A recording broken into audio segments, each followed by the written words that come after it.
do more of what already works. It's like watching a marathon, not running a marathon. When you watch a marathon, you look at the beginning and you look at the end. It only takes you a couple of seconds to see both of those.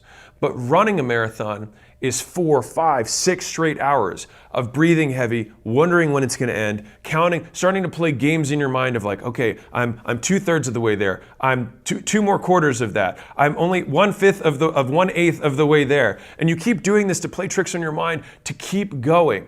But the thing is that in a mile marker race, it's very clear to know how you're gonna get to the finish line and how long it's going to take. The only difference with success is that you just have to keep running and you don't know where the finish line is. And people will only cheer you on at that finish line that they don't know where it is either, which means you have to get used to running alone. And so the difficulty is you have to start running and you have to keep running, but you just don't know whether you're running for a mile or 300.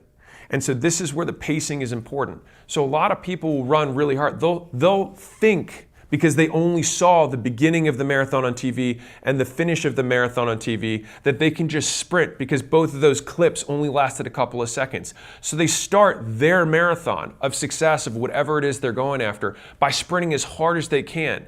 And then they realize that there's no one around and there's just a bunch of open road ahead of them. And they're like, how long is this going to take? And that's when reality sets in. And so I make these videos to say that a lot of times it's going to take longer. So one of the big nasty things that you have to eliminate on this path is the identity that you have about yourself, the isms that you claim. And so for example, like, oh, I'm a neat freak. I'm not good at math. I'm not techie.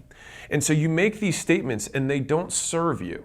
Fundamentally, you should have one razor that rules all decisions. And this is pretty cruel, but it's also the reality of the world, which is, does this thing, person, belief, make it more or less likely that I hit my goals? And so if you